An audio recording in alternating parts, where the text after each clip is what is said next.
नमस्कार, मैं आपका सेवक रोशन रतूड़ी। 2-3 दिन से बिजी होने के कारण आपके बीच में लाइव नहीं आ सका। जैसे कि आपको पता है कि बहुत सारे लोग जो तकलीफ में होते, परेशानी में होते हैं, उनके बहुत सारे केसेस मेरे पास आते हैं।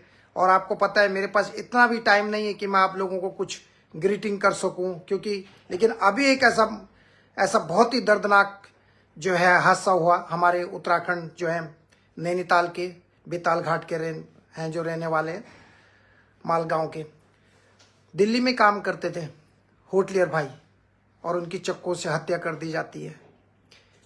हमारे होटलियर भाई क्या हमेशा इसी प्रकार से जो है चक्कू की नोक पे, या हमेशा इसी प्रकार से उनकी हत्याएं होती रहेंगी? और हमारे उत्तराखंड की जो मीडिया है वो 24 घंटे नेताओं के पीछे लगी रहती है। क्या हमारे उत्तराखंड के मीडिया चैनल की कोई जिम्मेदारी नहीं बनती? किसी गरीब परिवार के बेटे की डेथ हो गई, क्या उत्तराखंड के मुख्यमंत्री पुष्कर सिंह धामी की कोई जिम्मेदारी नहीं बनती? और जो 70 विधायक हैं सोए हुए, कुंभकर्ण की नींद में जो सोए हुए, क्या उनकी कोई जिम्मेदारी नहीं बनती? 5 सांसद हैं, उनकी कोई जिम्मेदारी नहीं बनती? 3 राज्यसभा सांसद हैं, इनकी कोई जिम्मेदारी नहीं बनती? ऐसे जो लोग हैं, इस तरीके के जो लोग होते हैं, जो पॉलिटिशियन हो, चाहे किसी भी पार्टी का हो, लात मार के बाहर निकालना चाहिए। जिन लोगों के अंदर इंसानियत नहीं है, जो गरीबों के साथ खड़े नहीं होते हैं। अभी कोई सेलिब्रिटी आएगा ना, क्रिकेटर, हमारे नेता लोग उसका कच्छा पकड़ने के लिए तैयार हो जाते हैं। अगर कोई क्रिकेटर आएगा, कोई फिल्मी कलाकार आएगा, तो चाहे मुख्यमंत्री हो राज्य का, वो भी उसका कुर्ता पकड़ के चलेगा। फिल्मी कलाकार का पैंट पकड़ने बोलेगा मैं तुम्हारा काम करता हूं। लेकिन अगर किसी गरीब का बेटा मर जाए तो मुख्यमंत्री हो चाहे कोई भी हो, कोई जवाब नहीं देता। क्या कसूर है इस व्यक्ति का? प्रेमचंद होटलियर ये काम करता था वहां पे बेचारा, और उसके चक्कू से अखिलेश नामक व्यक्ति। वीडियोस को आप ज्यादा से ज्यादा शेयर कीजिए, क्योंकि जो कड़क बात मैं करता हूं आपके उत्तराखंड में कोई नहीं बोलता। और लोग बोलते होंगे क्यों दुख के, वो राजनीति करने के लिए बोलते होंगे।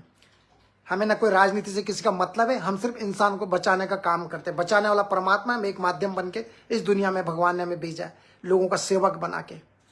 कितना दुखद है। लेकिन किसी भी उत्तराखंड में, विदेश में रह के मेरे पास इतनी खबरें आ जाती हैं, लेकिन हमारे उत्तराखंड में रह के हमारा मीडिया ने एक बार भी किसी ने इस बच्चे के बारे में आवाज नहीं उठाई। प्रेमचंद के मामले में एक भी मीडिया कर्मी ने बता दीजिए मुझे उत्तराखंड के, चाहे वो पोर्टल वाला हो चाहे प्रिंट मीडिया हो, आप देखिए। ना ही किसी टीवी चैनल पे इस बच्चे के बारे में आया, ना किसी मुख्यमंत्री ने बोला, क्योंकि इनको तो सिर्फ वोट देने के लिए, वोट मांगने के लोगों के घरों में घुसते। निकम्मी निठल्ली सरकारें जब जब आई है 25 साल में, तब तक लोगों का शोषण हुआ है। अगर राज्य का मुखिया अच्छा हो तो किसी होटलियर की मौत नहीं हो सकती।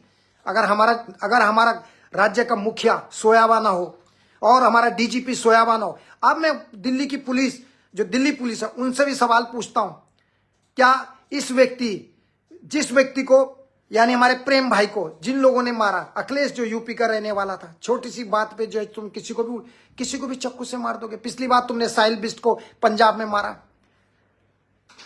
उससे पहले बेंगलोर में, लुधियाना में, कहां कहां हमारे होटलियर भाइयों की हत्या कर दी जाती है।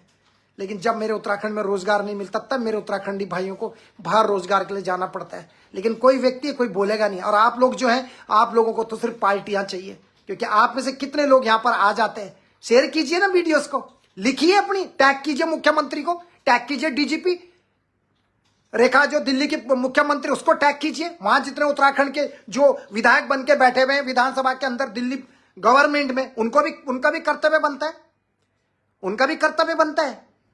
लेकिन कोई नहीं बोलेगा, क्योंकि किसी को बुरा नहीं बनना है।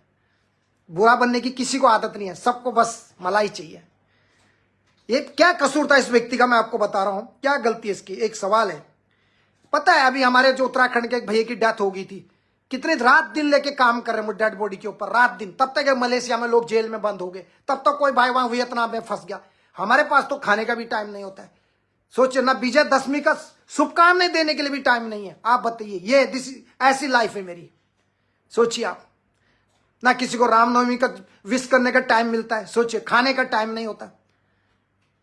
एक के एक रो रहा है, तब तक दूसरा रो रहा है, तब तक एक बहन रो रही है, तब तक उसका भाई रो रहा है, तब तक उसका पिता रो रहा है, तब तक वो रो रहा है। किसका बेटा नेवी में खो गया, किसका बेटा मर्चेंट नेवी में पतला पता, किसका बेटा सऊदी में रो रहा है, वियतनाम में, दुबई में, कतर में, बहरीन में, दक्षिण कोरिया में, अफ्रीका में, कनाडा में, यूरोपियन कंट्रियों में, कहां लोग फंसे हुए। आप लोगों के पास तो इतना टाइम भी है कि आप ग्रीटिंग कर लेते हैं, विजयदशमी की शुभकामनाएं। हमारे पास तो टाइम भी नहीं है। सोचिए लोगों के लिए ये क्या करें। ये जुनून जो है ना लोगों का, एक आदमी चले गया लेकिन कोई बोलने वाला नहीं है। दुख होता है इस मामले में, बहुत पीड़ा होती है। ये देखिए आप, ये लड़का, ये आपको दिखा रहा हूं, ये लड़का चले गया इस दुनिया से, इसके छोटे छोटे बच्चे छूट गए। कौन है इसको देने वाला? इसलिए रोज बोलता हूं कि मुख्यमंत्री हो, चाहे प्रधानमंत्री हो, नेता हो, विधायक हो, लोकसभा स्पीकर हो, शर्म आनी चाहिए आप लोगों को। अब ये बच्चा चले गया, ये व्यक्ति अब इस दुनिया से चले गया। अब इसके पीछे जो 3 बच्चे उनके लिए कौन है? इसकी विधवा जो पत्नी है उसके बारे में कोई सोच रहा है? कौन है? कोई माइकलाल उत्तराखंड में ऐसा पैदा हुआ हो, कोई पार्टी, कोई राजनीतिक पार्टी, कोई नेता, मुख्यमंत्री जो अब कहे कि हाँ हम इस परिवार के जो 3 बच्चों की जिम्मेदारी हम लेते हैं? है कोई उत्तराखंड में माइकलाल ऐसा पैदा हुआ, कोई मुख्यमंत्री, प्रधानमंत्री, कोई भी हो? है कोई विधायक, कोई सांसद जो बोल सके कि इसकी पत्नी और इसके बच्चों की जिम्मेदारी हम लेते हैं? है कोई मुख्यमंत्री उत्तराखंड में पैदा हुआ, कोई माइकलाल ऐसा? तुम लोग अपने विधायकों की तनख्वाहें बढ़ाते हो, तुम लोग अपने सांसदों की तनख्वाहें बढ़ाते हो, तुम लोग जो है घटिया निकम्मे टाइप के लोग हो। तुम लोग सरकार चलाने की कोई पॉलिसी नहीं है तुम्हारे अंदर, किसी एक की कोई ऐसी आज तक का रिकॉर्ड है ये। मैं 3-4 दिन से लाइव नहीं आया क्योंकि मैं